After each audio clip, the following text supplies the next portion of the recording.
Hi guys, good morning, good morning.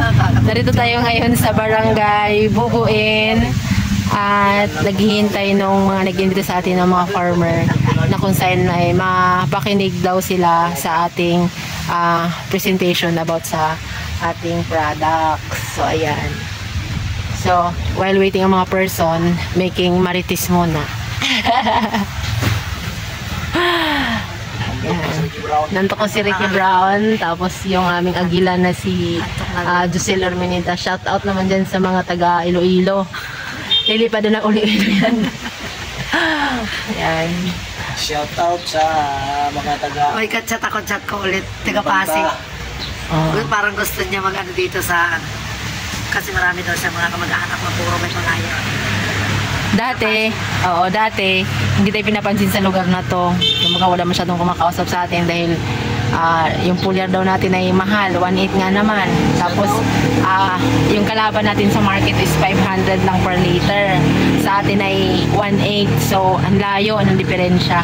Pero nung nagkaroon na ng result, nagkaroon na ng harvest, si Kuya Riniel nakakuha ng 324 bags. Ay biglang lahat sila nakangiti na sa amin. Para kaming mga kumakandidato ngayon dito. Lahat sila po nakikita kami mga naka-smile. So yun, gagawin natin ngayon ang proper presentation sa product para daw ay maintindihan talaga nila kung paano sila makatipid magmula sa kuhol, sa damo, sa mga atangaya, ganon, sa mga insecticide. Ayan guys, dahil hindi nyo naririnig ang aking presentation sa farmer, ay tayo gagawa ng isang video na kung saan ay papaliwanag natin mabuti kung anong meron sa microbial inoculant at hindi na natin kailangan mag-spray ng sa kuhol at saka sa damo.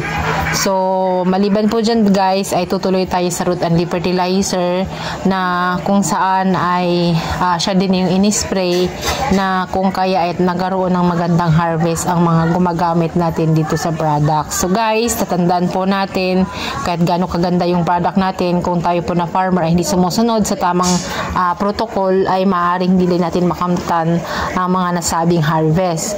So take note guys, meron pa tayong mga guide na dapat sundin, mga kailangan po natin i-consider para makamtan po natin ang ganito kagandang harvest kay Kuya Riniel dito sa barangay Bubuin, bayan ng Infanta.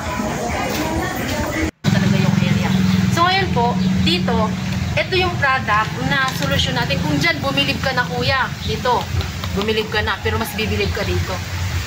Kasi ito, yung magbubulok ng dayami. Diba? In-harvest. Binaliktad yung in-harvest. So, harvester ang ginamit. Equal yung disposal ng dayami. So, dahil equal yung disposal ng dayami, pag hindi yun nabulok, lahat ng palay mo doon, pag hindi ka nag-urea, walang hindi magkakaigi. Kasi yung palay, yung or pag iinit o acidic, magiging acidic yung lupa mo. So pag nagtanim ka, ilang araw lang, kailangan mo na ng urea para gumalaw siya. Pero dahil iyon, ngayon, bubulokin ito, yung acidity nun, pag nabulok yun, nagiging... So ayan po, ang mga farmer nating nakapakinig ay sobrang natuwa dahil kitang-kita nila yung mga ginagawa ni Kuya Riniel doon sa nakaraang bukid, kung kaya naka-harvest ng 324 kabans at nais nilang matutunan kung paano.